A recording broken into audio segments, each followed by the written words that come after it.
Bismillahirrahmanirrahim. Assalamualaikum warahmatullahi wabarakatuh.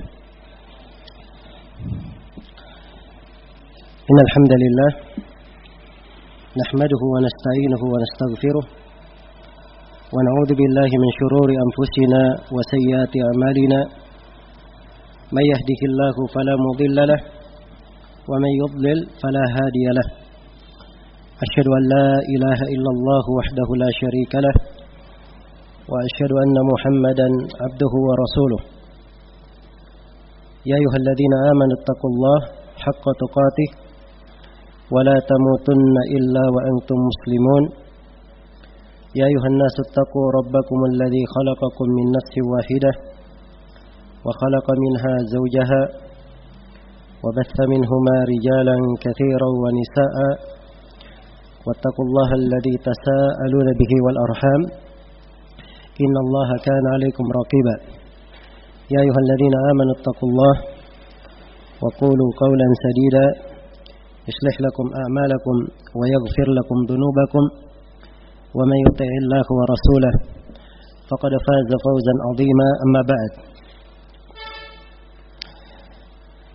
فإن أصدق الحديث كتاب الله وخير الهدي هدي محمد صلى الله عليه وعلى آله وسلم وشر الأمور محدثاتها فإن كل محدثة بدعة وكل بدعة ضلالة وكل ضلالة في النار.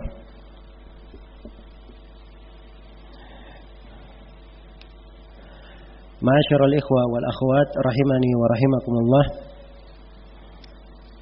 Alhamdulillah, pertemuan sebelumnya tentang dasar-dasar ataupun sejarah dari ilmu al-qawaid al-fiqhiyah ini. Iya. Di sini di pendahuluan yang kedua perlu kita terangkan secara terperinci tentang definisi al-qawaid al-fiqhiyah. Al-qawaid adalah kata jamak yang berasal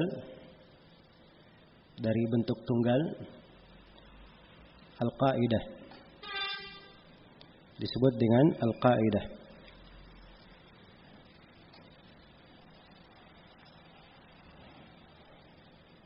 Iya, dan kaidah itu secara bahasa adalah asas dan pondasi. Asas dan pondasi.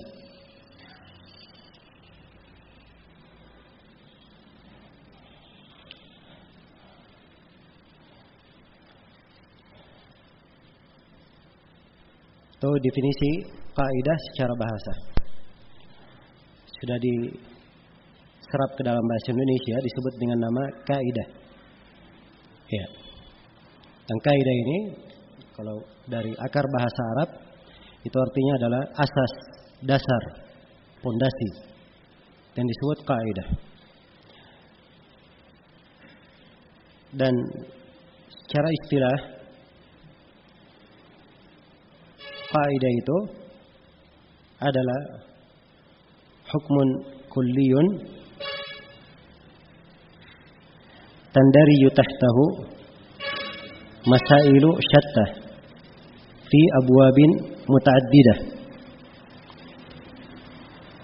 Kaidah adalah hukum kulli, hukum yang bersifat universal, bersifat umum, yang di bawah hukum ini terdapat berbagai pembahasan dari berbagai bidang ataupun pembahasan-pembahasan fikih. Yang terdapat di dalamnya berbagai pembahasan dari bab-bab fikih. Iya. Jadi ini makna kaidah. Dan tentunya kaidah ini tidak dipakai di fikih saja. Ada kaidah dalam tauhid, ada kaidah di dalam nahwu, ada kaidah di dalam sharaf, ada kaidah di dalam usul fikih, ada kaidah di dalam ilmu mustalah. Yang jelas kaidah ini hukum kulli, keseluruhan, yang di bawahnya banyak cabang-cabang pembahasan. Ini disebut kaidah. Iya. Hubungannya dari sisi bahasa, dia memang dasar berpijak yang seorang membangun berbagai permasalahan di atasnya. Ini makna kaidah secara bahasa. Al-qawaid al-fiqhiyah. Al-fiqhiyah dari kata al-fiqih. Dan fikih itu secara bahasa adalah al-faham, pemahaman. Iya. Tentunya ini definisi fikih di ucapan kebanyakan ulama, walaupun sebagiannya ada yang merinci makna fikih dengan melihat harokat pada asalnya. Iya. Tapi tidak ada masalah kita globalkan bahwa fikih secara bahasa adalah al-faham, adalah pemahaman. Iya. Dan secara istilah fikih itu adalah al-ilm bil ahkam asy-syar'iyyah al-amaliyah al-muktasabah min adillatiha at-tafsiliyah. Fikih adalah mengetahui hukum-hukum syar'i, hukum-hukum syar'i yang bersifat amali, yang bersifat pengamalan, yang dipetik dari dalil-dalilnya secara terperinci. Iya. Jadi itu fikih namanya.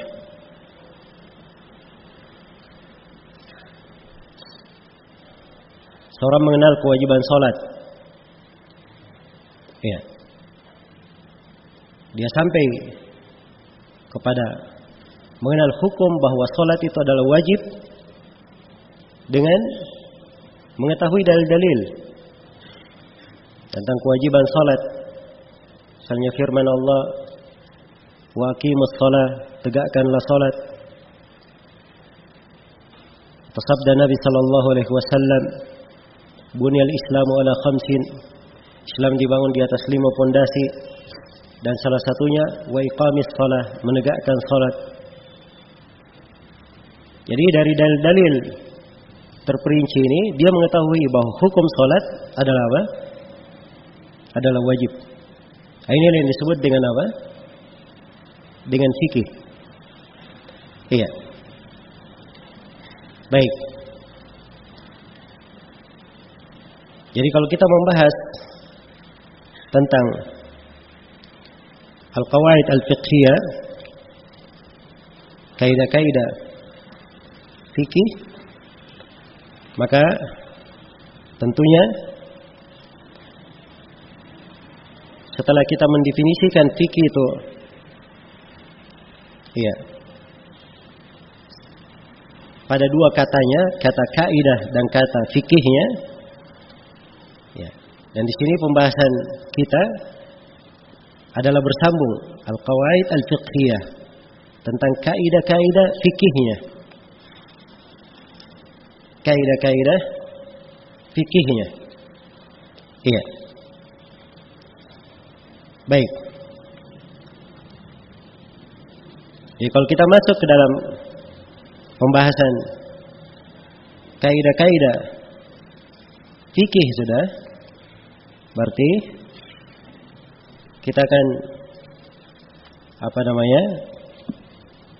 mengetahui tentang definisi al-qawaid al-fiqhiyah ini di kalangan para ulama dengan dua hal yang telah kita terangkan tadi. Ya, jadi kalau dikatakan al-qawaid al-fiqhiyah itu artinya kaidah-kaidah hukum umum. Ya.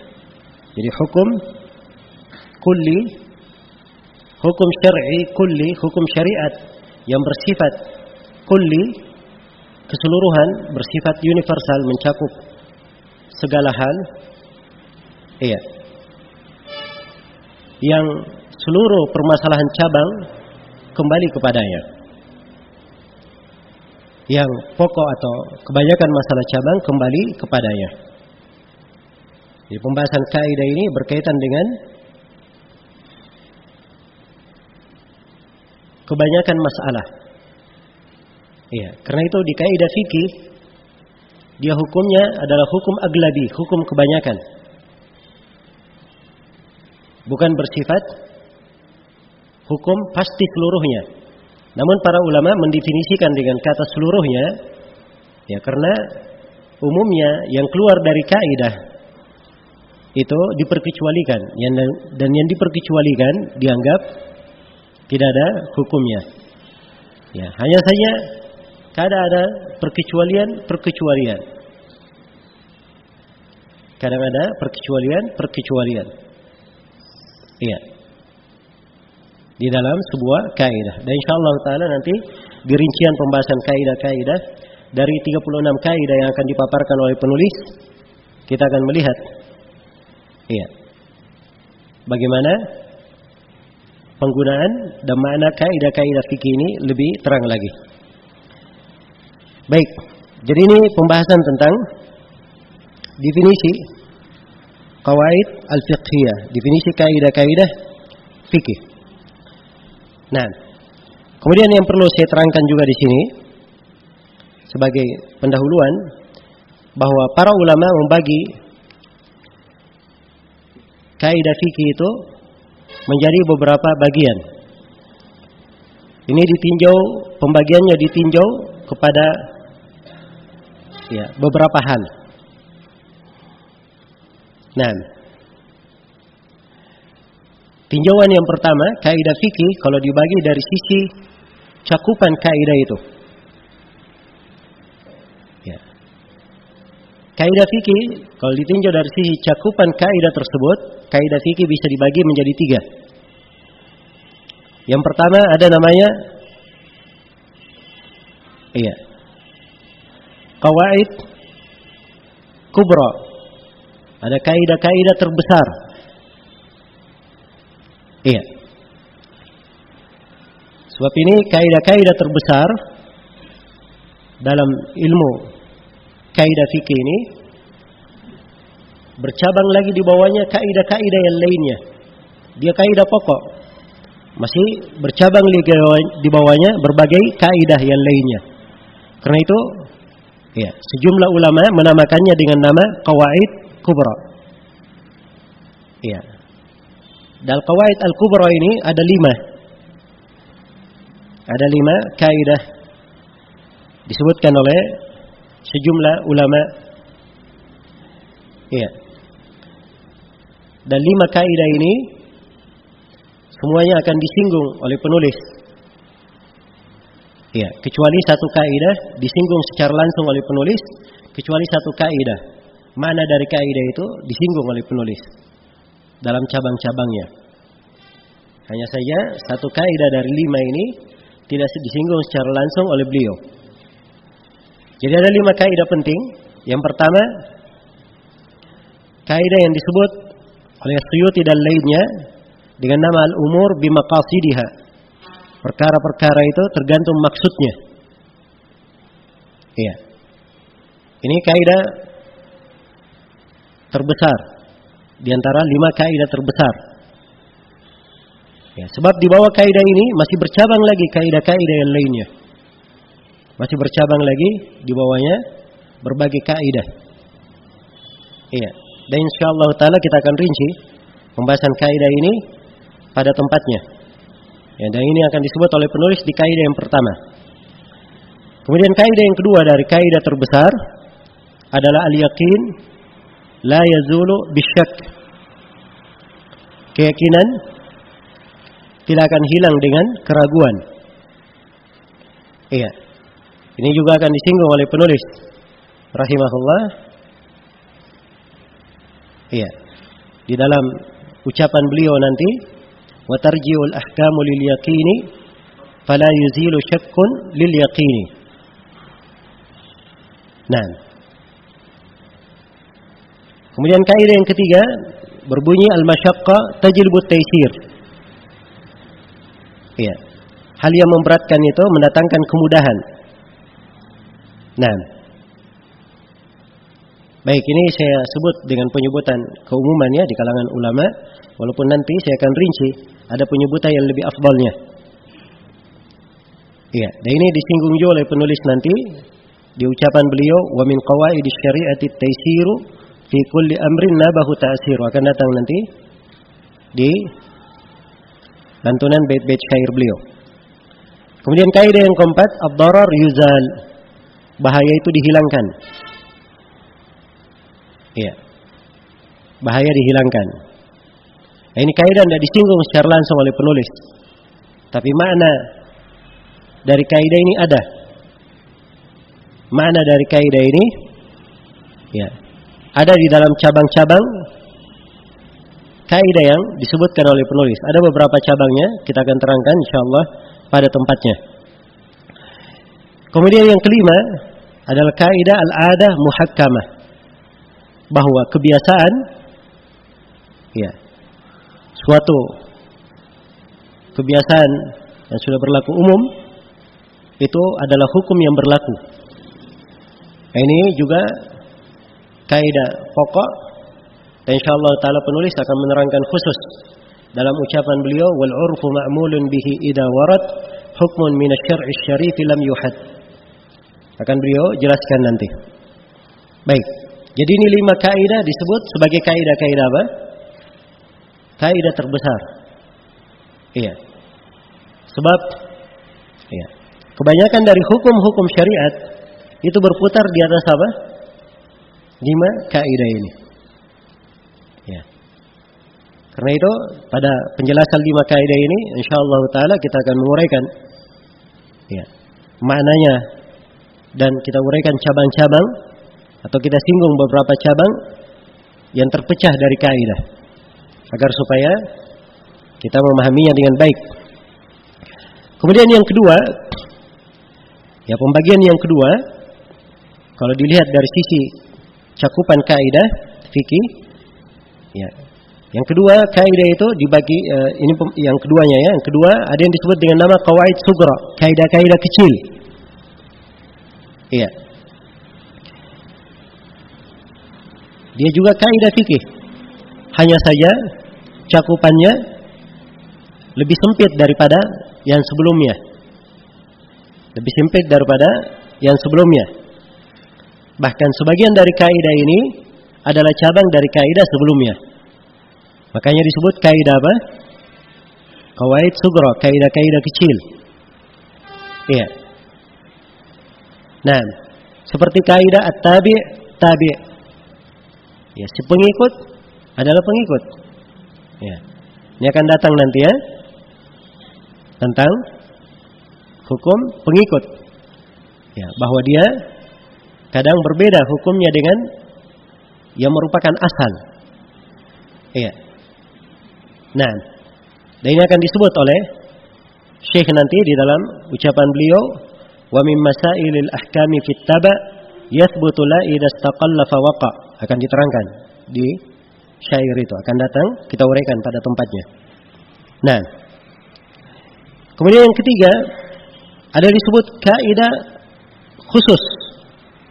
Dia kaidah tapi khusus pada sebagian pembahasan fikih saja. Ya. Pada sebagian pembahasan fikih saja. Namun yang ketiga ini umumnya tidak disebut qawaid. Ya. Kebanyakan ulama belakangan menyebutnya dengan nama dhawabit. Disebut dengan dhabit. Jelas ya? Walaupun sejumlah ulama yang menulis tentang kaidah-kaidah yang memasukkannya di dalam qawaid. Seperti kalau kita lihat Ibnu Rajab misalnya, di dalam kaidah-kaidah beliau sebutkan juga dhawabit di dalamnya. Ya, dan dhawabit ini yang kita katakan kaidah khusus, ini dia mencakup di dalam satu bab saja.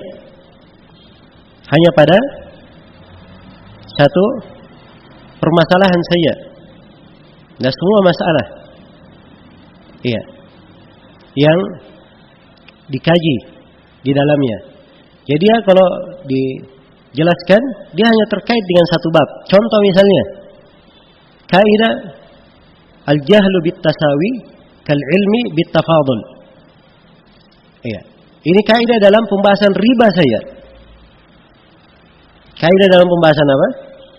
Pembahasan riba saja.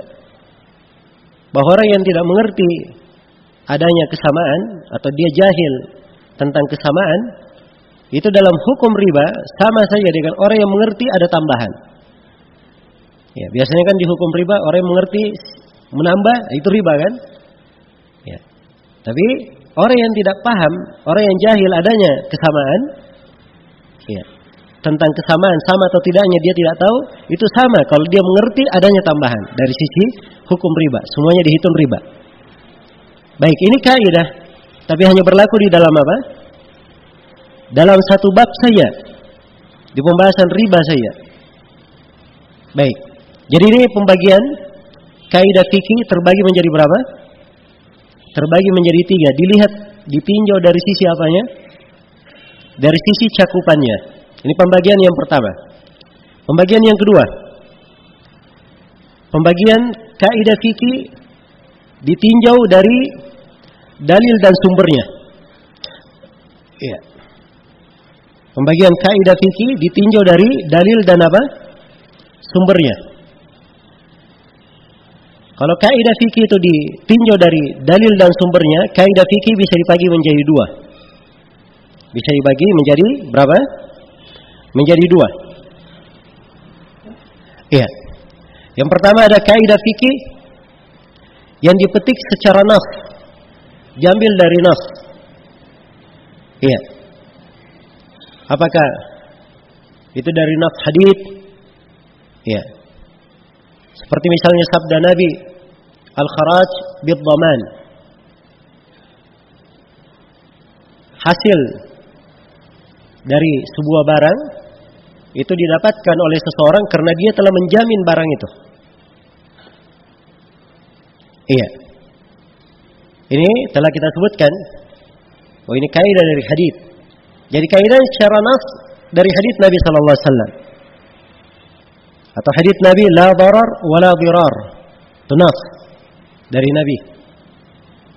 Tidak ada bahaya dan tidak boleh ada pembahayaan. Atau innamal a'malu binniyat, itu kaidah juga. Nah, itu yang dibahasakan dengan al-umur bimaqasidiha. Tapi lebih tepatnya dibahasakan dengan hadis ini, innamal a'malu binniyat. Amalan itu tergantung dengan apa? Niatnya. Jadi ini kaidah secara nas. Iya. Baik. Kemudian yang kedua, pembagian yang kedua, ya, ada kaidah-kaidah dipetik dari nas. Kaidah fikih dipetik dari apa? Dipetik dari nas. Ya, memang secara nas tidak ada kaidahnya dengan lafaz seperti itu. Misalnya yakin la yuzalu bisyak atau la yazulu bisyak. Keraguan itu tidak akan sirna atau keyakinan itu tidak akan sirna oleh keraguan. Ya, ini kaidah secara nas memang tidak ada dalam hadis. Tapi hadis-hadis, makna pada hadis itu menunjukkan tentang apa? Menunjukkan tentang kaidah. Iya. Baik. Jadi dari sini seseorang bisa memahami bahwa kaidah-kaidah fikih itu bersumber dari mana? Bersumber dari nusus Al-Quran dan Sunnah Rasulullah Sallallahu Alaihi Wasallam. Iya. Baik. Iya. Kemudian pembagian yang ke berapa? Yang ketiga. Pembagian kaidah-kaidah fikih ditinjau dari sisi, iya, dia ini kaidah dasar atau kaidah yang mengikut kepada selainnya. Iya. Jadi ditinjau dari sisi, iya, kedasarannya atau pengikutannya kepada selainnya. Ya, ini dibagi 2 kaidah fikih dari tinjauan ini. Nah, yang pertama ada kaidah tersendiri, dia adalah pokok dasar, berdiri sendiri. Itu contohnya 5 kaidah pokok yang telah kita terangkan. Iya. 5 kaidah terbesar. Apa tadi 5 kaidah terbesar itu? Hah? Yang pertama tadi apa? Al-umur bimaqasidiha, atau dibahasakan dengan bahasa al-amal binniyat. Yang kedua, al-yakin la yazulu bisyak. Keraguan tidak akan sirna oleh apa? Keyakinan tidak akan sirna oleh apa? Keraguan. Kaidah yang ketiga, al-masyaqqah tajribu at-taysir. Iya, adanya hal yang memberatkan itu akan mendatangkan kemudahan. Ya, itu akan kita bahasakan nanti bahwa at-ta'sir sababul lit-taysir. Adanya kesulitan itu adalah sebab datangnya kemudahan. Iya. Kemudian kaidah yang keempat, ad-darar yuzal. Atau dengan bahasa hadits, la darar wala dirar. Ini kaidah keempat. Kaidah yang kelima, al-adah muhakkamah. Kebiasaan yang sudah berlaku umum itu adalah hukum yang berlaku, hukum yang berjalan. Jadi ini 5 kaidah pokok, berdiri sendiri. Berdiri sendiri. Jelas ya? Iya. Yang kedua, ada kaidah-kaidah dia ikut kepada selainnya, tidak berdiri sendiri, tapi dia ikut kepada apa? Selainnya. Iya. Dan ini kadang ditinjau dari apa? Kenapa dia ikut kepada selainnya? Sebab isi dari kaidah itu, ya, maknanya beraneka ragam. Ya, dia ikut kepada selainnya kadang karena kaidah itu adalah penjelasan satu sisi dari kaidah terbesar. Contoh, saya beri contoh kaidah fikih yang sangat diperlukan di pembahasan akad dan muamalah. Iya. Kaidah al-ibrah fil uqud al-ma'ani. Ya. Al-ibrah fil uqud lil ma'ani la lil alfaz wal mabani. Yang menjadi standar dalam menghukumi sebuah akad adalah makna dari akad itu. Makna dari apa? Akad tersebut. Bukan lafaz dan susunan katanya. Bukan lafaz dan susunan kata. Ini kaidah penting ya. Tapi kaidah ini adalah cabang dari pembahasan kaidah pokok, yaitu al-umur bimaqasidiha atau al-amal binniyat. Amalan tergantung niatnya. Iya. Contoh penerapan kaidah ini, ya sekarang kalau seorang datang ke bank, iya, bank-bank syariat, iya, itu begitu mau buka rekening ada beberapa ya bahasa yang dia gunakan. Ada bahasanya bahasa apa?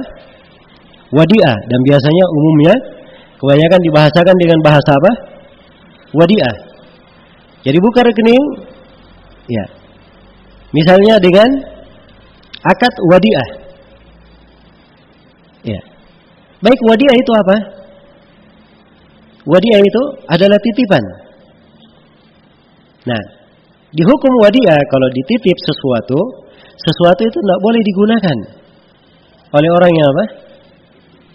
Orang yang dititipi. Ketika si bank ditanya, ini uang yang saya store, saya sebagai nasabah dengan akad wadi'ah, ya, apakah duit saya ini dipergunakan oleh bank atau tidak? Jawabannya apa? Dipergunakan oleh bank, dikelola. Kalau begitu bukan wadi'ah namanya. Jelas ya, walaupun dia sebut wadi'ah, tapi itu hakikatnya bukan apa? Wadi'ah. Jadi yang menjadi ukuran adalah makna, bukan lafadznya. Walaupun dia sebut wadi'ah, itu bukan wadi'ah dari sisi hukum apa? Hukum syar'i. Baik, dia sebut apa? Mudharabah. Bagi hasil. Misalnya. Ya, bagi hasil bagaimana? Kalau saya rugi, apakah tabungan saya hilang? Enggak. Duit Bapak tetap. Ya, tidak ada ruginya. Hanya saja tiap akhir bulan, ya kalau perusahaan ada untung secara umum, Bapak dapat bagian dari keuntungan. Iya. Loh, bagaimana caranya mudharabah itu untung sama untung, rugi sama rugi kalau di dalam apa? Hukum fikihnya. Kok saya tidak pernah rugi sama sekali? Ya. Dan ada ceritanya ya, ada nasabah yang mau rugi. Iya.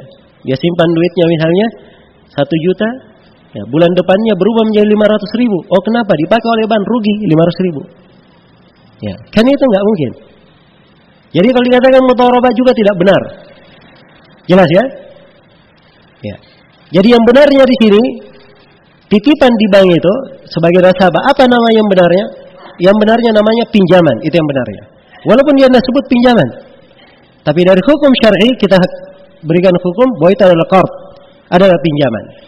Buktinya bahwa si pemilik duit bisa menarik duitnya kapan saja dia inginkan. Iya. Dan bank boleh menggunakan sebab memang itu adalah apa? Pinjaman. Ya, kalau dia pinjaman, maka kapan ada bunganya walaupun 1 rupiah, maka itu hukumnya riba. Jelas ya? Ingin dia namakan dirinya bank syar'i, ingin dia namakan dirinya bank konvensional, ada tambahan dalam bentuk ini, itu dihitung apa? Dihitung riba. Jelas ya? Baik.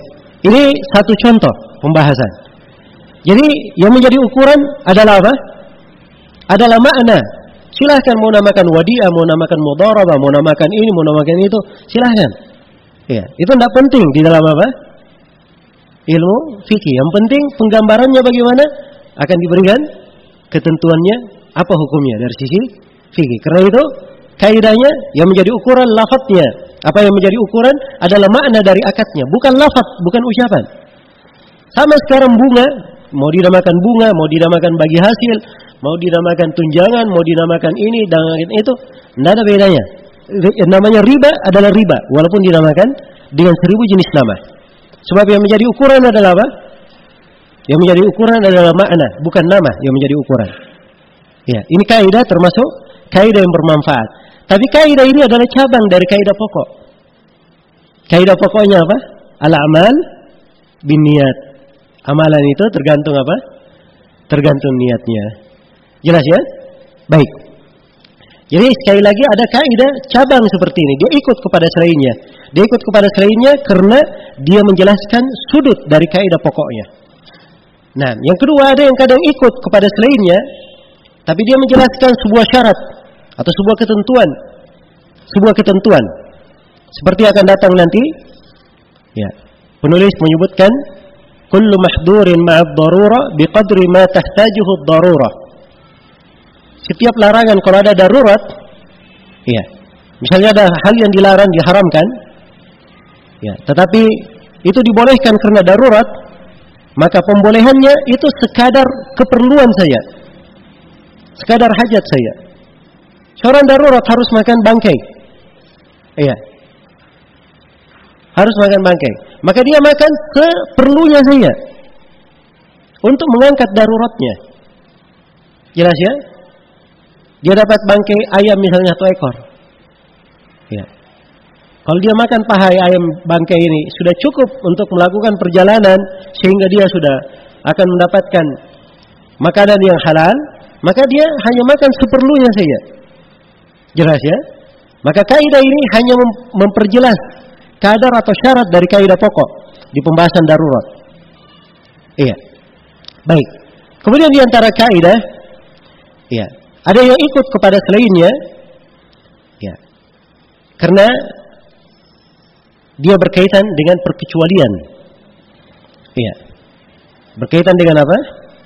Perkecualian. Ya.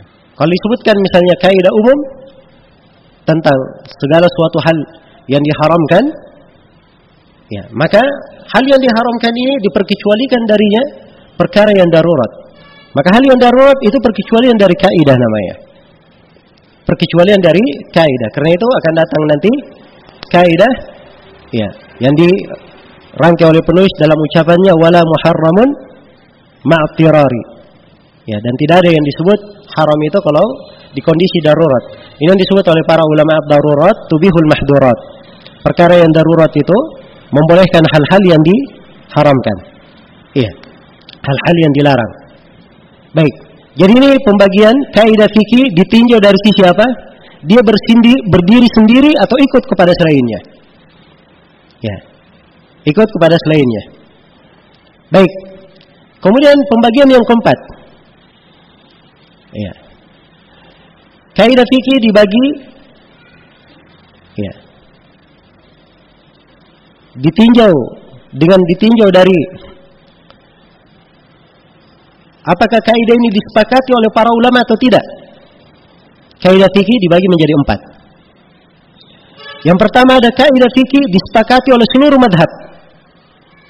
Jadi sepakat seluruh madhab fikih tentang kaidah itu.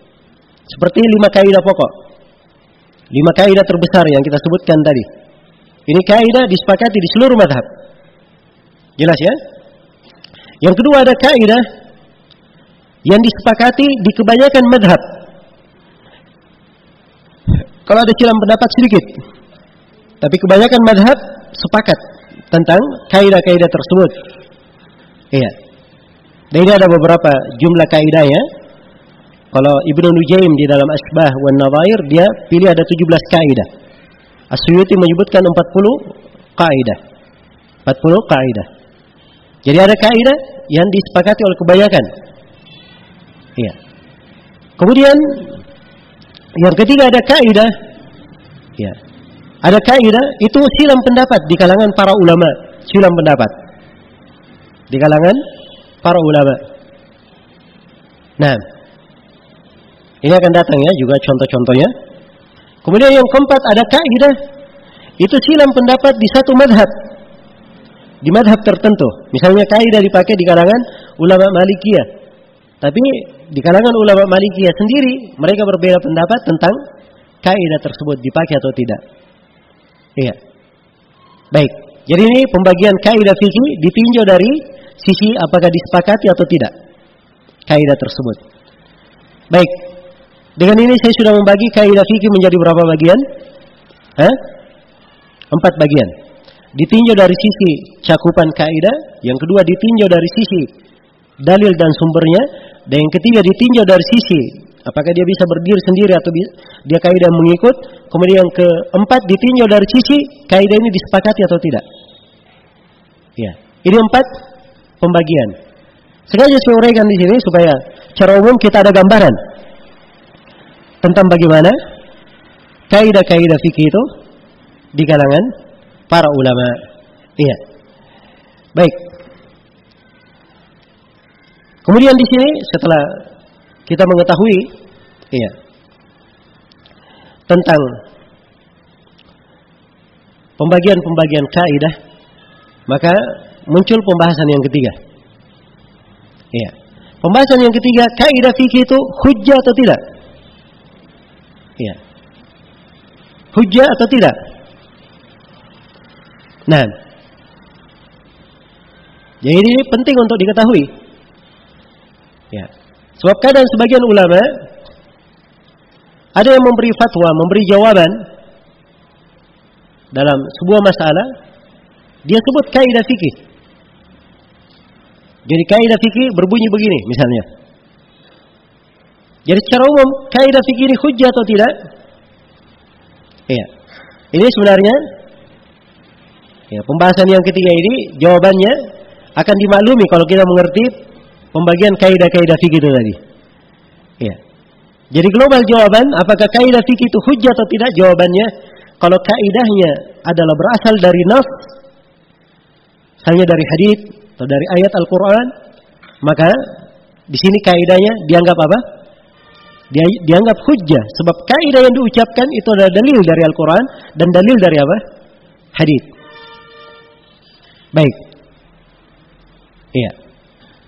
Tapi kalau kaidah fikihnya adalah istinbat dari nas, maka yang menjadi dalil bukan kaidahnya, tapi yang menjadi dalil adalah apa? Pijakan dari kaidah itu, sumber pengambilannya. Itu yang menjadi dalil. Nah, karena itu para ulama, mereka begitu membahas kaidah-kaidah fikih, mereka uraikan. Al-yakin la yazul bisyak al-masyaqqa tajlibut taysir. Iya. Misalnya, tapi begitu mereka memberi jawaban, mereka tidak sebut kaidah, mereka sebut ayatnya langsung. Mereka sebutkan haditsnya langsung. Iya. Ada orang yang dia tidak bisa sholat berdiri. Ya. Bagaimana kalau dia sholat duduk? Maka si alim menjawab, tidak ada masalah dia sholat duduk. Karena Allah berfirman, la yukallifullahu nafsan illa wus'aha. Allah tidak membebani seorang kecuali sesuai dengan kemampuannya. Jadi si alim berdalilkan dengan ayat. Dia tidak berdalilkan dengan kaidah bahwa al-masyaqqah tajlibu apa? At-taysir. Tapi dipetik langsung dari dalil yang merupakan asal dari apa? Asal dari kaidahnya. Iya. Jelas ya? Tapi orang yang hafal dalil belum tentu dia mengerti kandungan dari dalil itu. Karena itu oleh para ulama dibuat dalam bentuk kaidah agar supaya apa? Mudah dipahami kandungan dari ayat. Iya. Maka di sini ya, saya harapkan bagi setiap orang yang telah mempelajari kaidah-kaidah fikih ini, ya mengerti bagaimana cara menggunakan kaidah. Iya. Cara menggunakannya. Jadi di keadaan yang kedua, kalau kaidah itu berasal dari istinbat pada nas, dia berasal dari pemahaman yang diambil dari nas, maka penyebutan kaidah itu hanya mengikut saja. Jadi seperti misalnya tadi, ya, kalau dia tidak bisa sholat berdiri, maka dia sholat duduk. Dalilnya Allah berfirman, la yukallifullahu nafsan illa usaha. Allah tidak membebani seseorang kecuali sesuai dengan kemampuannya. Setelah itu tidak apa-apa disebut kaidah. Dan di kaidah fikih yang didukung oleh sejumlah dalil, kaidahnya berbunyi bahwa misalnya al-masyaqqah tajlibu at-taysir. Tidak ada masalah. Jadi dibawakan kaidah sebagai pendukung. Iya. Setelah menyebutkan dalil yang merupakan pokok landasan dari apa? Landasan dari kaidah. Iya. Dari yang kita lihat di sini, kehandalan para ulama kita di bidang fikih dan di bidang fatwa. Ya, karena itu, ya, dari para ulama besar seperti Syekh bin Baz, Syekh bin Utsaimin, ya, mereka di dalam jawaban-jawaban menjawab setiap masalah langsung dengan dalilnya, ayat Al-Quran dan hadis. Ya, kalau disebut kaidah itu jarang penyebutannya kecuali di posisi yang telah kita sebutkan tadi. Kalau kaidahnya berasal dari nas atau kaidah itu digunakan untuk mengikut saja. Dan ini menunjukkan kepahaman yang detail tentang apa? Tentang dalil-dalil syariat. Iya. Maka ini sekali lagi akan memberikan pengetahuan yang baik kepada setiap penuntut ilmu syariat bagaimana pentingnya mempelajari kaidah-kaidah fikih ini. Baik, di sini saya perlu menjelaskan ya, beberapa sisi pentingnya. Kenapa kita mempelajari apa? Ilmu tentang qawaid fikih. Iya. Walaupun di awal pembahasan saya sudah uraikan ya, ucapan-ucapan para ulama tentang kadar dan kedudukan ilmu qawaid fikih. Namun di sini saya ingin menjelaskan ya, suatu hal yang penting untuk kita mengenalnya, yaitu kedudukan dan pentingnya ilmu kaidah fikih. Iya. Bagaimana manfaat ilmu kaidah fikih itu bagi seorang hamba. Nah, baik.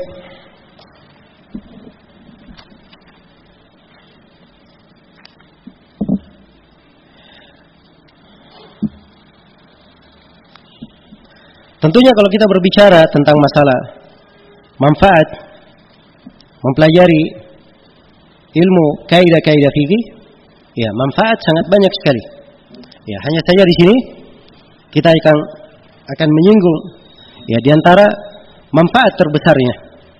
Yang pertama, di antara manfaat seorang mempelajari kaidah-kaidah fikih adalah ya, memberikan untuknya landasan di dalam mengukur berbagai cabang permasalahan fikih yang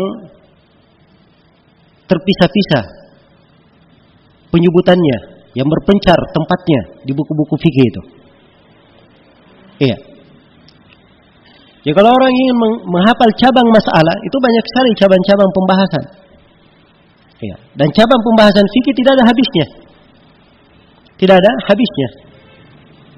Iya. Maka dengan kaidah fikih ini, seorang memiliki kaidah yang dengannya dia bisa mengembalikan cabang-cabang tersebut kepada kaidah. Baik, ini manfaat yang pertama. Ya. Kemudian manfaat yang kedua,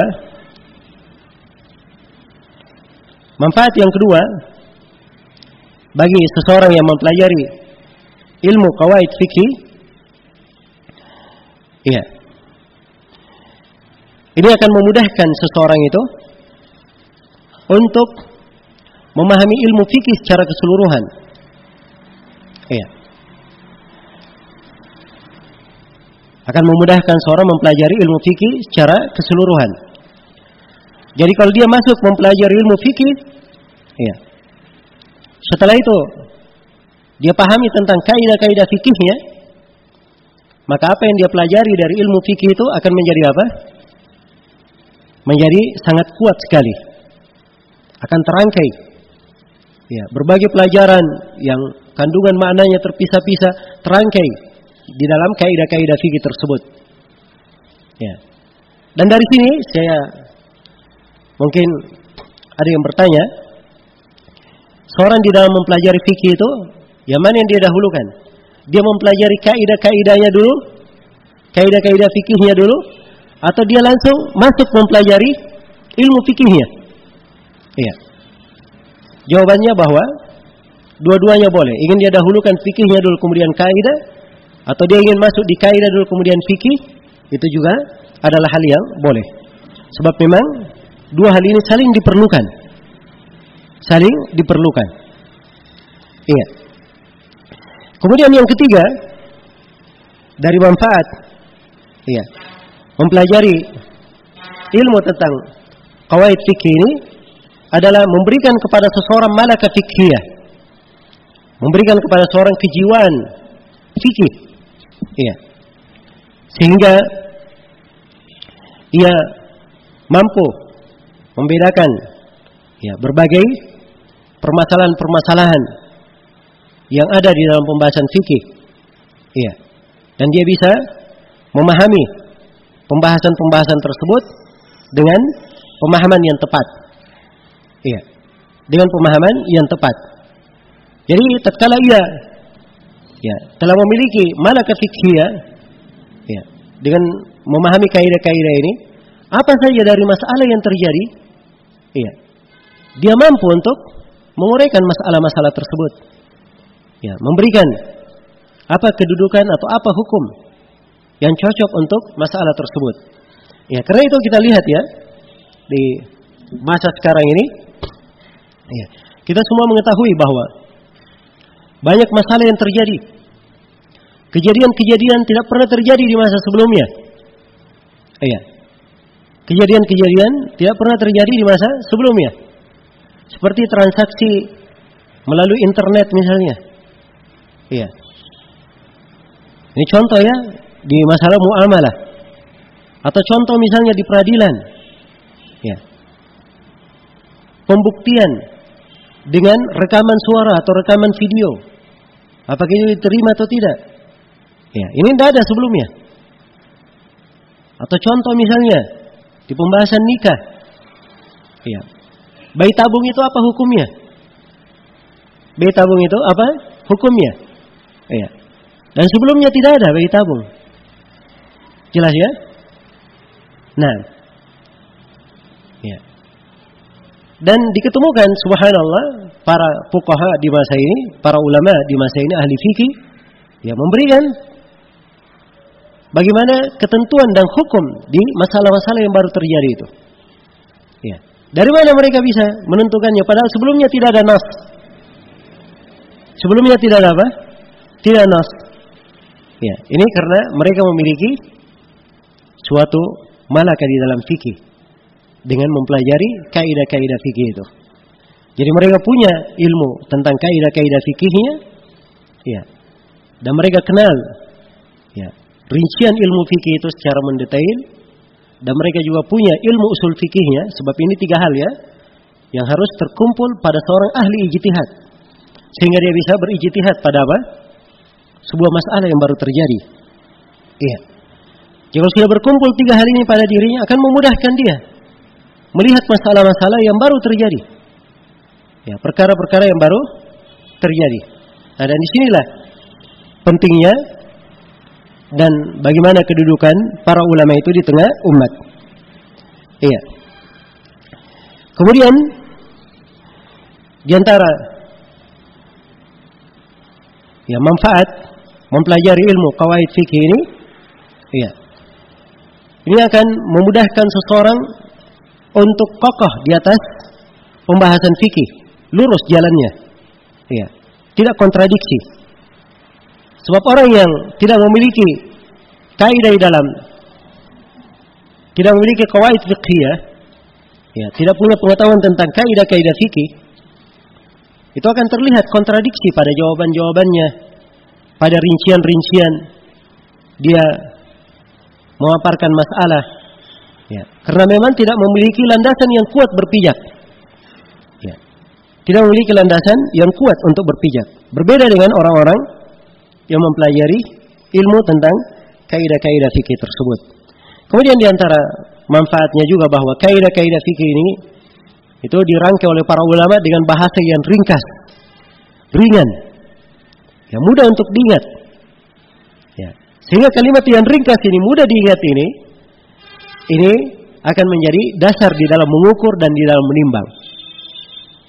Dasar di dalam memberi di dalam mengukur dan di dalam menimbang. Baik. Kemudian di antara manfaat dari mempelajari ilmu kaidah-kaidah fikih ini akan memberikan kepada seseorang pemahaman yang detail di dalam menimbang masalah-masalah dan di dalam menimbang perkara-perkara yang dia hadapi. Dan inilah di antara sisi pentingnya dan sisi manfaat seseorang itu mempelajari ilmu qawaid fikih. Dan insyaallah taala akan datang lagi kita akan uraikan sebagian manfaat yang lain di ucapan penulis rahimahullahu taala. Sebab Syekh Abdurrahman bin Nasir As-Sa'di beliau akan menjelaskan beberapa manfaat dari mempelajari ilmu qawaid fikih. Baik. Selesai sudah pembahasan tentang manfaat mempelajari ilmu tentang apa? Qawaid al-fiqhiyah. Kemudian di sini di antara hal yang mungkin perlu dibedakan, tadi saya sebut ada namanya kaidah fiqhiyah, ada yang disebut dengan nama dhabit fiqhi. Ada qawaid fiqhiyah, ada dhabit fiqhiyah. Sudah saya terangkan sebenarnya tadi bahwa kalau kaidah itu dia adalah hal yang berlaku pada semua cabang permasalahan. Itu kaidah, dia berlaku umum. Tapi kalau dhabit fikhi itu berlaku pada apa? Satu bab saja, satu pembahasan saja. Ini yang membedakan. Tapi dari sisi penggunaan, dari sisi penggunaan para ulama kadang menggunakan kaidah yang diinginkan adalah dhabit dalam fikih. Jelas ya? Karena itu kalau antum lihat nanti dari 36 kaidah yang akan kita uraikan di pembahasan ini di Manzumah Syekh Abdurrahman bin Nasir As-Sa'di, dari 36 kaidah yang beliau sebutkan, ada sebagian kaidah tersebut sebenarnya bukan kaidah kalau dalam sisi istilah namanya, tapi disebut dawabit. Karena itu hanya di dalam satu bab saja, di dalam satu pembahasan saja. Dan ini akan kita terangkan pada tempatnya. Kita akan terangkan pada tempatnya. Dan sebagian dari kaidah yang beliau sebutkan di sini itu bukan kaidah fiqhiyah, tapi dia lebih cenderung kepada kaidah usuliyah, kaidah usul fikih. Dibedakan ya antara kaidah fikih dan kaidah apa? Kaidah usul fikih. Contoh kaidah usul fikih, al-amru lil wujub. Perintah itu bermana apa? Bermana wajib. Itu kaidah usul fikih. Atau la yatimul wajibu ma la yatimul wajibu illa bihi fahuwa wajib. Apa yang sebuah kewajiban tidak sempurna kecuali dengan itu, maka itu juga akan menjadi wajib. Ini kaidah usul fikih. Iya. Kaidah usul fikih. Jelas ya?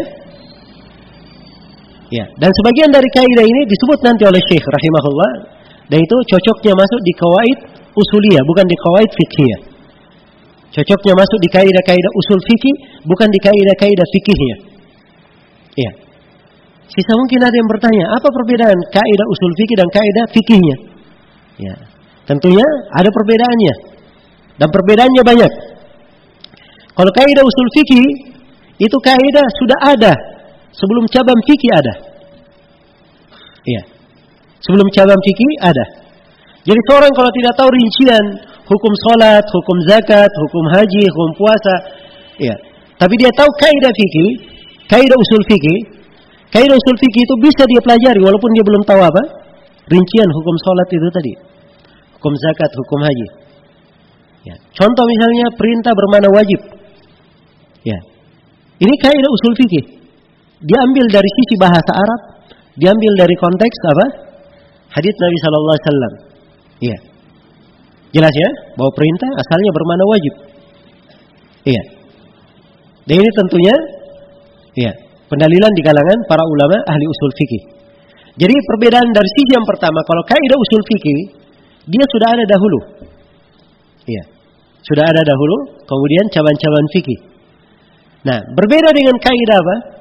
Kaidah fikih. Kaidah fikih itu dikumpulkan dulu cabang-cabang. Setelah ada cabang-cabangnya baru disimpulkan kaidah fikihnya. Disimpulkan apa? Kaidah fikihnya. Baik. Saya beri contoh misalnya. Iya. Akan datang nanti di kaidah yang disebut oleh Syekh rahimahullah. Iya. Ada seorang anak. Iya. Dia membunuh ayahnya. Iya. Maka hukum yang dipetik karena dia membunuh ayahnya, si anak ini tidak boleh dapat warisan. Tidak boleh apa? Tidak boleh mendapatkan warisan. Iya. Nah, ini akan kita sebutkan nanti dalilnya. Baik, ini satu cabang masalah. Di masalah yang lain ada suami, dia ceraikan istrinya sebelum dia meninggal. Iya. Sebelum dia meninggal. Agar supaya si istri tidak dapat warisan. Di masalah yang lain ada seorang budak ya, yang dia mudabbar, tuannya berkata kalau saya mati, saya meninggal, maka engkau bebas. Ya, supaya dia cepat bebas, dia bunuh tuannya. Iya. Maka di sini hukumnya karena dia bunuh tuannya, dia tidak boleh dibebaskan. Jelas ya? Jadi cabang-cabang fikih ini sudah banyak dirangkai oleh para ulama dengan satu kaidah. Dan disebut oleh Syekh di manzumah beliau mu'ajilul mahdhuri qabla anihi qad ba'a bil khusrani ma hirmanihi. Yang dibahasakan oleh para ulama bahwa man ta'ajjala syai' qabla awanihi uqiba bi hirmani. Siapa yang mempersegera sesuatu sebelum waktunya, akibatnya dia diharamkan mendapatkan sesuatu itu. Jelas ya? Jadi kaidah-kaidah ini dipetik setelah adanya cabang-cabang tersebut. Iya. Maka ini perbedaan yang pertama antara qawaid fiqhiyah dan qawaid usuliyah. Perbedaan yang kedua, kalau qawaid usul itu adalah kaidah kulli, berlaku tetap pada seluruh keadaan. Iya. Tidak ada perkecualiannya. Perintah asalnya bermakna wajib. Iya. Ini kaidah tetap. Jelas ya? Kaidah tetap. Baik, berbeda dengan kaidah fikih. Kaidah fikih itu sifatnya aglabi, sifatnya apa? Sifatnya kebanyakan. Iya. Sifatnya kebanyakan. Iya. Karena itu ada hal-hal yang bersifat pelarangan misalnya, namun pelarangan tersebut kadang bisa digugurkan. Iya. Atau ada hal yang dikatakan gharar misalnya adalah haram. Iya. Ketidakjelasan dalam jual beli adalah haram, itu kaidah al-gharar muharram. Iya. Tapi gharar ini Dirinci oleh para ulama, ada perkecualian-perkecualian. Ya.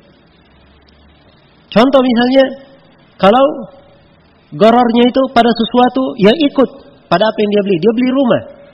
Ya. Dia tidak tahu rumah ini pondasinya apa. Ya kan? Dia tidak tahu pondasinya kuat atau lemah. Dia tidak tahu. Maka yang seperti ini goror. Dianggap apa? Dianggap ringan. Ya. Dimaafkan. Nah, ada goror yang hal tersebut dimaafkan karena ya, perkara yang sudah berjalan dan sulit seorang itu lepas darinya. Contoh misalnya WC umum. Ya, siapa yang masuk buang air kecil bayar 1.000 atau 2.000. Ya. Nah, siapa yang masuk untuk mandi dia bayar 5.000. Ya, dimaklumi siapa yang masuk menggunakan air macam-macam. Ada yang masuk bayar 5.000, dia mandinya 2 bak. Ya. Ada yang masuk bayar 5.000, mandinya setengah bak saja. Jadi penggunanya air berbeda-beda, kan begitu? Tapi ini dimaafkan, dibolehkan. Jadi ini kadang ada perkecualiannya kalau di kaidah fikih. Kadang ada apa? Perkecualian. Berbeda di kaidah usul fikih. Dia adalah hukum berlaku. Ya, nanti ada perkecualian kalau memang di asal kaidahnya ada perkecualian. Baik. Jadi ini diantara perbedaan-perbedaan. Ya, jadi sekali lagi saya akan simpulkan bahwa apa yang disebut oleh Syekh rahimahullah taala di sini, ya, apa yang disebutkan oleh penulis di dalam buku beliau ini, ya, semuanya ada 36 kaidah. Dari 36 kaidah ini ada yang cocok disebut kaidah fikih, betul. Ada yang lebih pantasnya disebut dhawabit fiqhiyah. Dari yang lebih cocoknya disebut sebagai qawaid usuliyah, kaidah usul fikih. Iya. Nah, jadi ini secara global, ya, pendahuluan yang ingin saya terangkan di sini berkaitan dengan buku-buku yang ditulis, ya, di pembahasan fikih itu tentunya sangat banyak sekali, ya, buku-buku ya yang ditulis di pembahasan ilmu fikih itu. Hanya saja ada buku-buku yang masyhur pada setiap madhab, ya.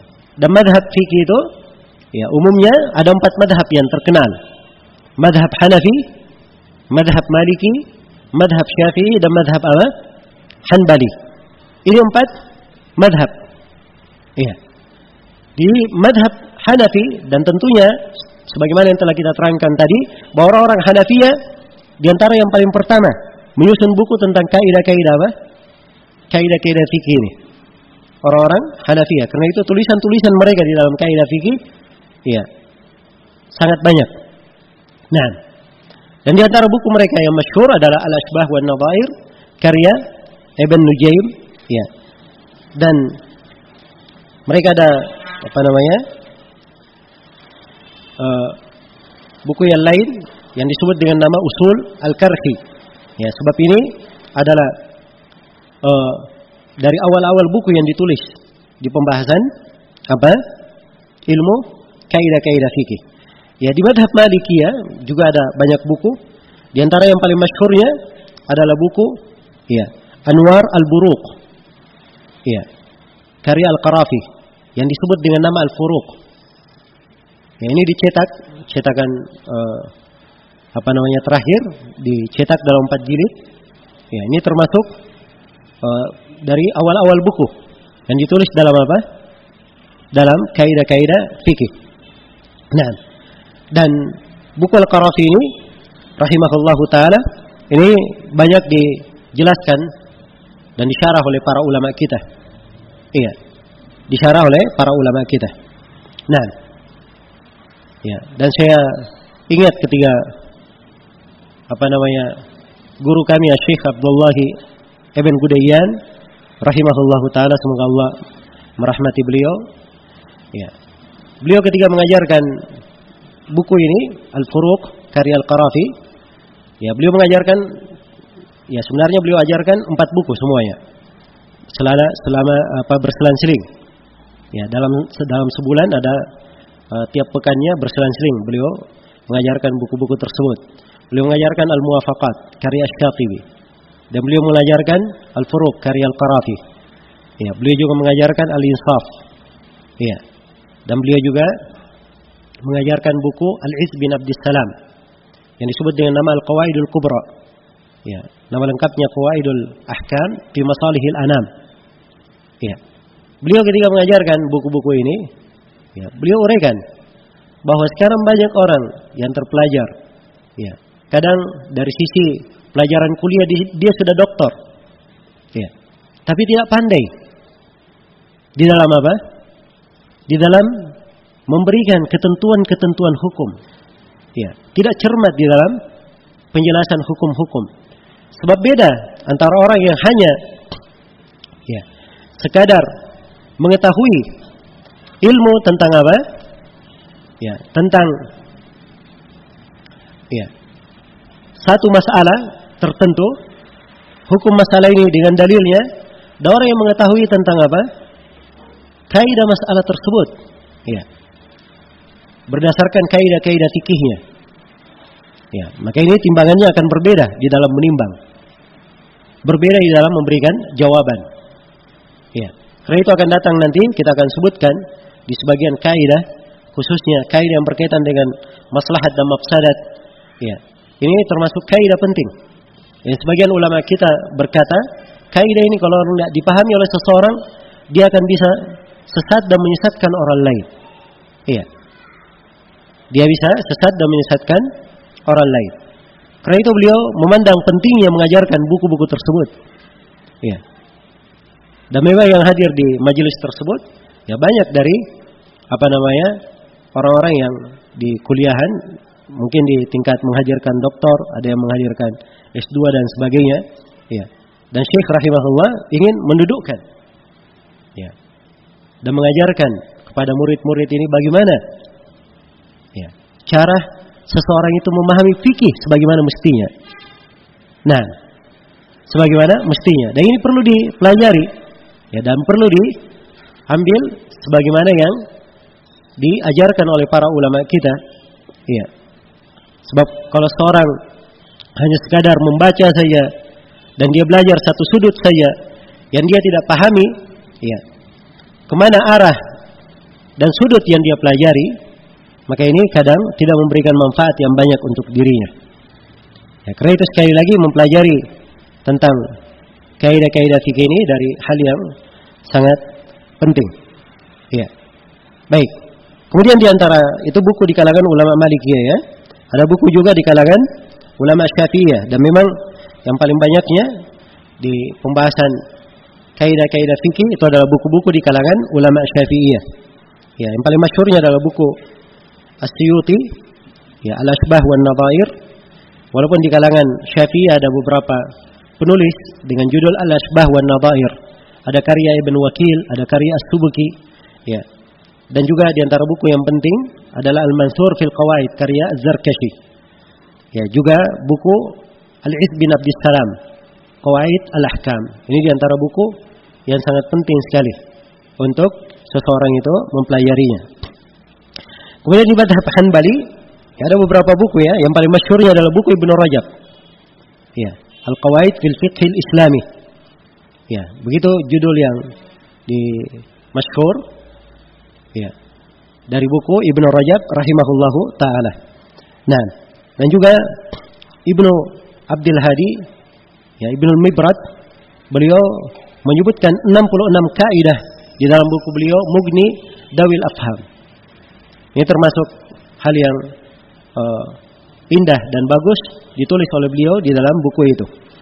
Nah, dan juga Syekh di antara yang menulis adalah Syekh Abdurrahman bin Nasir As-Sa'di di sini. Iya. Syekh Abdurrahman bin Nasir As-Sa'di di dalam kaidah-kaidah beliau. Baik. Jadi ini secara global pendahuluan-pendahuluan yang ingin saya uraikan berkaitan dengan kaidah-kaidah fikih. Kemudian pembahasan yang keempat adalah pendahuluan tentang atau pengenalan atau pembahasan yang ketiga sekarang, ya, pengenalan seputar penulis. Ya. Nah, jadi perlu kita terangkan sedikit apa yang berkaitan dengan penulis buku ini. Yang nama lengkap beliau adalah Syekh Abdurrahman bin Nasir Ibn Abdillahi As-Sa'di. Iya. Beliau ini kembali kepada kabilah Tamim yang terkenal. Nah, baik. As-Sa'di, ya, sebagian dari ulama kita ada yang membacanya As-Sa'di, ada yang memfathah sinnya dan ada yang mengkasrahnya. Ya, ada yang menyebutkan bahwa kalau di fathah sinnya itu nisbat kepada Sa'ad bin Zaid Manah ibn Tamim. Ya, dan kalau di kasrah itu dinisbatkan kepada Amr bin Zaid Manah bin Tamim. Nah, dan di kalangan guru-guru kita memang ya sebagiannya ada yang menyebut Ibn Sa'di dan sebagiannya ada yang menyebut Ibn Sa'di. Iya. Ada yang menyebut Ibn Sa'di. Nah, tapi dari para ulama kita yang sekota dengan beliau atau yang tinggal di sekitar tempat tinggal beliau di wilayah Qasim, itu semuanya menyebut dengan nama As-Sa'di, di kasrah apa? Di kasrah sinnya. Iya. Dan itu yang masyhurnya di kalangan penduduk negerinya. Ya, disebut dengan kasrah sin, As-Sa'di. Iya. Dan saya pernah tanyakan ke Syekh Shalal Fauzan. Nah, Syekh Shalal Fauzan ini beliau berasal dari Shumaisi. Shumaisi ini ya, jaraknya dari Unaiza tempat Syekh Abdurrahman bin Nasir As-Sa'di hanya terhitung beberapa puluh kilo saja. Ya, dekat. Nah, dekat dari Unaiza. Ya. Saya tanyakan kepada beliau dan perlu saya sebut bahwa di samping rumah Syekh Shalal Fauzan di kampung beliau itu ada masjid kecil. Ya. Tempat beliau sholat 5 waktu. Itu namanya Masjid Abdurrahman bin Nasir As-Sa'di. Jadi nama masjidnya adalah nama Syekh Abdurrahman bin Nasir As-Sa'di. Iya. Saya tanya kepada beliau bahwa yang benarnya dibaca apa? Di fathah sinnya atau di kasrah? Kata beliau di kasrah, dibaca As-Sa'di. Nah, bahkan beliau ya, ketika saya tanya, ada sebagian yang memfathahnya. Kata beliau itu yang memfathah keliru, kata beliau. Yang benarnya apa? Di kasrah. Ala kulli hal, ya. Ini pembahasan tentang nisbatnya di belakang, apakah dibaca Sa'di atau dibaca apa? As-Sa'di. Iya. Dan saya sendiri lebih senang menyebutnya ya, apa yang biasa disebut oleh orang-orang yang berada di penduduk negerinya. Syekh Abdurrahman bin Nasir As-Sa'di rahimahullahu taala. Baik, beliau dilahirkan di Unaiza, di kota Unaiza di provinsi Al-Qasim pada tahun 1307 Hijriah. 1307 Hijriah. Iya. Jadi beliau belum lama meninggalnya. Iya, belum lama meninggalnya. Nah, beliau rahimahullahu taala meninggal. Iya, atau beliau lahir. Iya. Dan kedua orang tuanya, ayah dan ibunya meninggal sedangkan beliau masih kecil. Beliau masih kecil. Maka beliau pun ya, tumbuh sebagai anak yatim, dipelihara oleh ibu tirinya. Dipelihara oleh ibu tiri beliau. Nah, dan Syekh Abdurrahman bin Nasir As-Sa'di rahimahullah, beliau dari ulama yang sangat ya, dikenal dengan kecerdasan, ya, kekuatan hafalan. Nah, dan di semenjak kecilnya beliau sudah menghafal Al-Quran, ya, sudah menuntut ilmu dan mempelajari berbagai ya, cabang ilmu agama. Nah, banyak ya dari nama-nama guru beliau rahimahullahu taala. Yang jelas beliau duduk ya, mengajar, dan umur beliau adalah 23 tahun. Beliau duduk mengajar, umur beliau berapa? 23 tahun. Iya. Dan Az-Zarkali menyebutkan bahwa yang paling pertama mendirikan perpustakaan di Unaiza adalah Syekh Abdurrahman bin Nasir As-Sa'di. Itu beliau dirikan di Unaiza pada tahun 1358 Hijriah. Dan perpustakaan beliau itulah yang dirawat oleh Syekh Ibnu Utsaimin rahimahullahu taala. Ya, dan hingga hari ini perpustakaan itu masih terjaga. Masih terjaga dan diambil manfaat oleh para penuntut ilmu. Iya.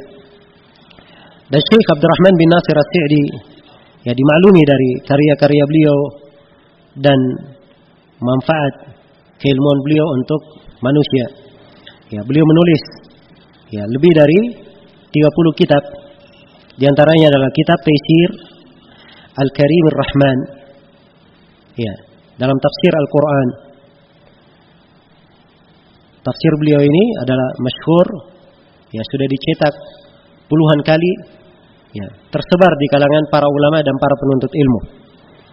Di antaranya juga adalah Al-Qawaidul Hisan, kaidah-kaidah tentang penafsiran Al-Qur'an. Nah, dan beliau juga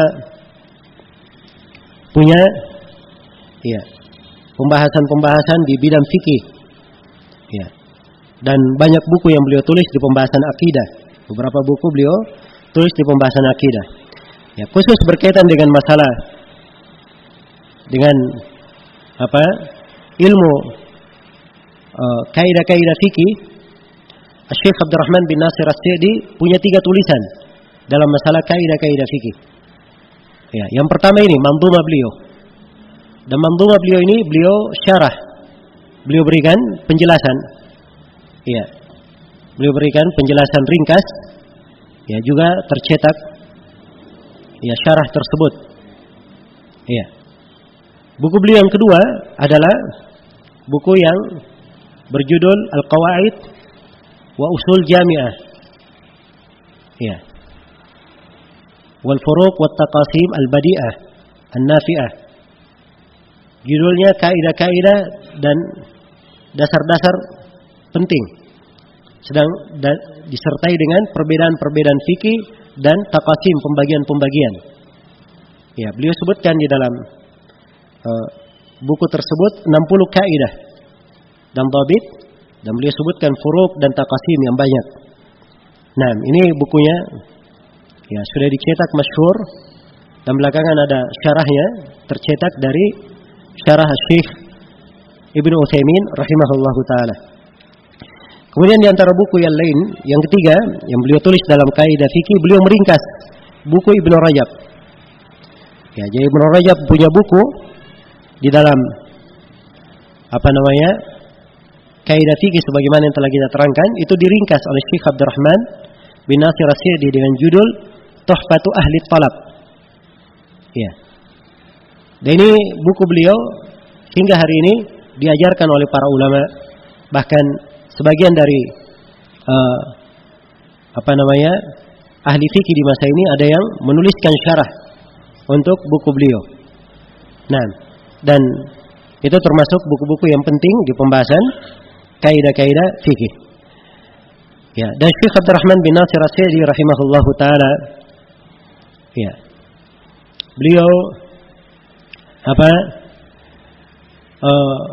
dikenal dengan akhlak yang mulia, kekuatan ilmu, dan dikenal dengan keteguhan berpegang dengan sunnah, kedetailan di dalam pemahaman fikih. Dan beliau rahimahullahu taala mempunyai banyak murid. Iya, mempunyai banyak murid. Di antara murid beliau yang terkenal di masa ini, ya saya hanya sebut 3 murid beliau. Sebab ini yang banyak kita kenal. Yang pertama adalah Syekh Abdullahi Al-Bassam yang menulis Syarah Umdatul Ahkam dan menulis Syarah Bulughul Maram. Ini termasuk murid beliau juga. Iya. Dan di antara yang terkenal juga adalah murid beliau Syekh Muhammad bin Salih Al-Utsaimin. Iya. Dan Syekh Muhammad bin Salih Al-Utsaimin yang menggantikan Syekh Abdurrahman bin Nasir As-Sa'di ya setelah beliau meninggal. Iya. Dan beliau menjadi imam di Masjid Al-Jami' Al-Kabir di Unaizah. Sebab Syekh Abdurrahman bin Nasir As-Sa'di imam di situ. Ya, setelah beliau meninggal diganti oleh Syekh Ibnu Utsaimin. Dan Syekh Ibnu Utsaimin menjadi imam di situ hingga akhir hayat beliau. Ya, rahimahullah al-jami'. Kemudian yang ketiga dari murid beliau adalah guru kami Syekh Abdullah ibn Abdul Aziz ibn Aqil. Ya, rahimahullah. Ini juga termasuk murid senior beliau. Ya. Kalau antum baca tafsir As-Sa'di, tafsir Taisir Al-Karim Ar-Rahman, itu akan didapatkan di situ ada pendahuluan. Ya, dari 2 murid beliau. Ada pendahuluan dari Syekh Ibnu Utsaimin dan ada pendahuluan dari Syekh Abdullah bin Abdul Aziz ibn Aqil.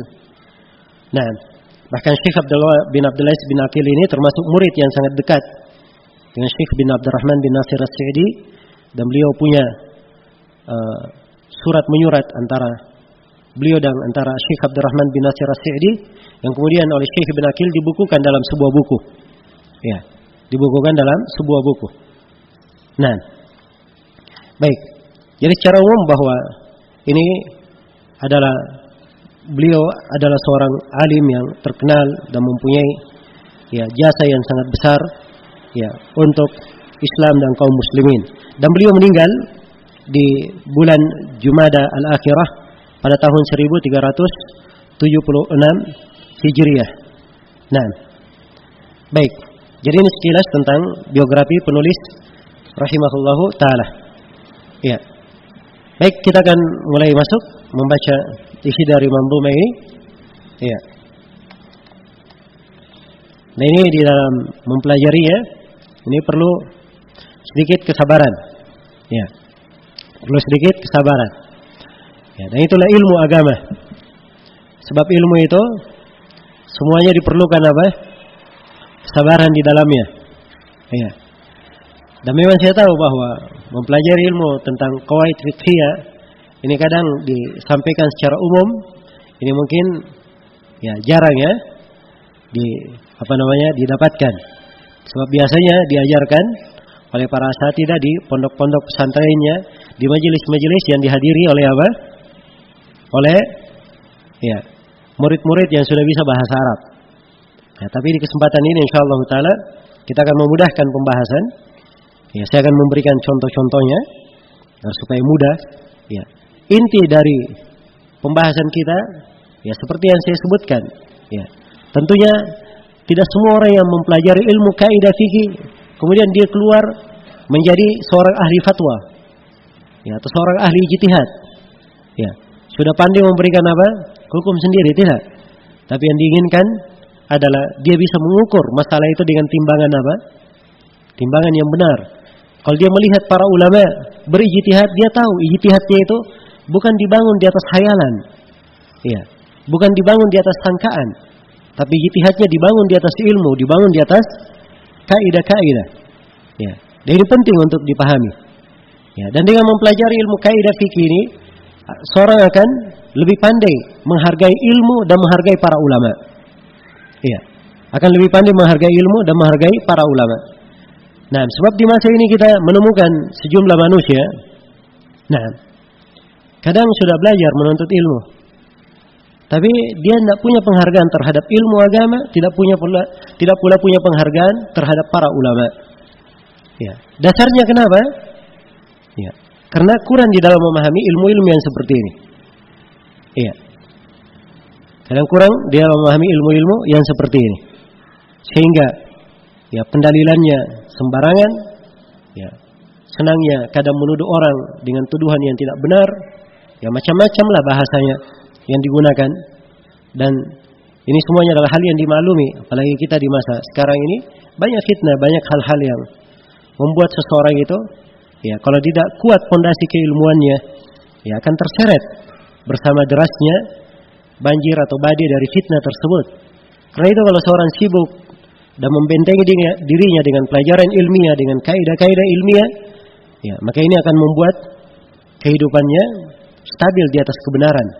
Iya, dia akan kokoh menghadapi berbagai kondisi dan keadaan, ya, di kondisi fitnah maupun di kondisi selainnya. Baik. Di sini Syekh rahimahullah memulai di dalam manzumah beliau. Ya.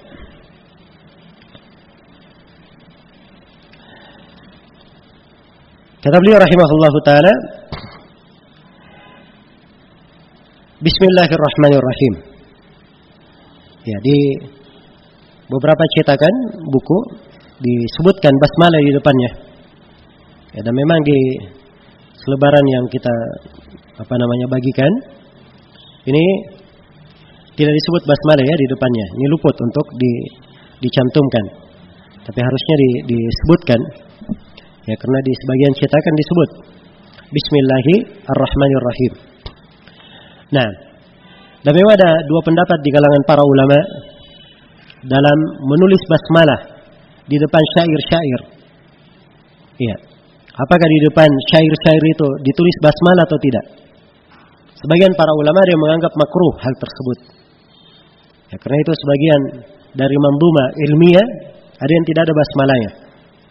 Dan sebagiannya lagi ada yang menulis basmalah.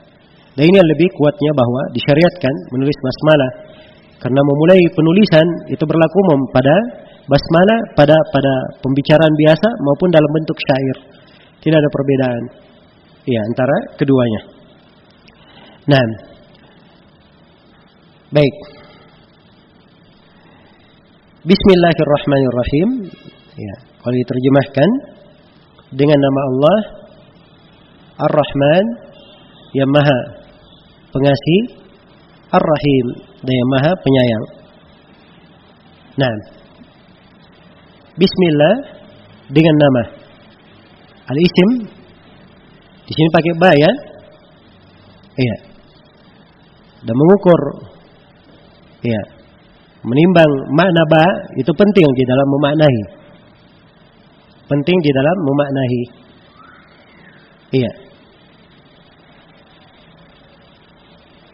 Ba di sini ya disebut oleh para ulama bermakna al-isti'anah, yang memohon bantuan. Nah, dan sebagian ulama ada yang mengatakan bahwa ba bermakna lil musahabah, bermakna menyertai.